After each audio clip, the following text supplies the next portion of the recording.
eh, MHA ini seperti halnya media tanam. Kalau ada tanaman, ini tidak akan mungkin bisa tumbuh tanpa media tanamnya. Entah itu pot, sawah, kebun, ladang, dan seterusnya. Nah, MHA ini adalah media tanam bagi tumbuh dan berkembangnya hukum adat.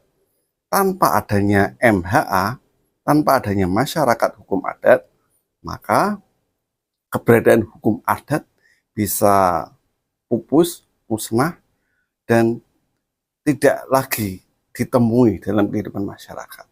Nah, seperti halnya pohon, bagaimana pohon bisa hidup tanpa adanya media tanamnya?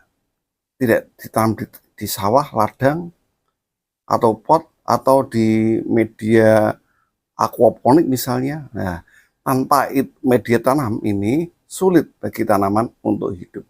Nah, demikian juga dengan hukum adat.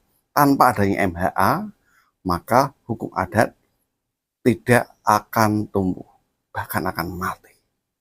Ya, meskipun hukum adat di konteks sekarang ini seakan-akan seperti mati suri ya, tidak hidup karena MHA-nya sudah pada berguguran, tetapi dengan dimunculkannya MHA, masyarakat hukum adat, di pasal 18B Undang-Undang 1945 ketika dilakukan amandemen setelah reformasi, ini menandakan sudah mulai ada babak baru bagaimana hukum adat akan berjalan.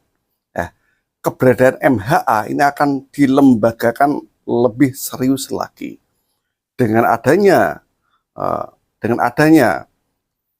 perumusan kata masyarakat hukum adat. Ini semacam menjadi amanah konstitusi untuk diundangkan lebih lanjut terkait dengan MHA, sehingga MHA nanti punya posisi penting dalam kehidupan hukum kita, tidak hanya menghidupkan hukum adat di komunitas masyarakatnya, melainkan punya peran penting, juga dalam menentukan arah kehidupan bernegara kita.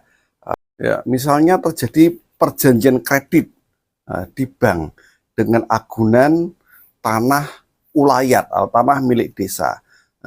Keberadaan perjanjian kredit tersebut bisa dibatalkan oleh MHA karena tanah tersebut adalah tanah ulayat. Dengan keberadaan MHA ini,